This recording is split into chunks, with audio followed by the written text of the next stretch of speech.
وزیر اعظم نے سیلاب سے بچاؤ کی مختصر اور طویل مدتی حکمت عملی کی منظوری دے دی۔ وزیر اعظم شہباز شریف نے قلیل مدتی منصوبے پر فوری عمل درآمد کا حکم دے دیا۔ وفاقی وزیر ماحولیاتی تبدیلی مصدق ملک نے اسلام آباد میں نیوز کانفرنس سے خطاب میں کہا، ہمارا نکاسی آب کا نظام موجودہ موسمیاتی شدت کا مقابلہ نہیں کر سکتا۔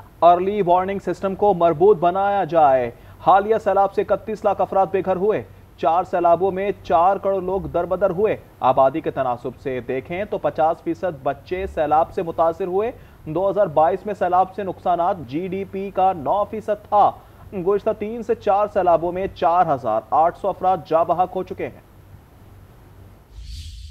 پرائم منسٹر صاحب کے سامنے ایک میٹنگ ہوئی، ہم 300 دن کا جو اب 240 یا 250 رہ گئے ہیں مانسون کا پلان لے کر آ رہے ہیں۔ اس کے اوپر آج 1.5 گھنٹہ پرائم منسٹر نے خود لیڈ کی وہ میٹنگ۔ تباہی آ رہی ہے، قدرت کی تباہی ہے، تو واحد طریقہ یہ ہے کہ تباہی سے پہلے آپ کو پتا ہو کہ تباہی آ رہی ہے۔ ارلی وارننگ سسٹم کو فوری طور پہ انٹیگریٹ کیا جائے تو ہے وہ ایک انٹیگریٹڈ شکل میں تحصیل کے لیول کے اوپر AC کے پاس اور DC کے پاس وہ وہاں پہ اسکرینیں لگیں گی، اور سب سے پہلے گھنٹی خطرے کی جو ہے وہ تحصیل اور ڈسٹرکٹ کے لیول پہ بجے گی، اسلام آباد میں نہیں بجے گی۔ 2022 کے سیلاب کے جو نقصانات تھے وہ 9% GDP سے زیادہ تھے۔ 4570 لوگ مر چکے ہیں 4 سیلابوں میں۔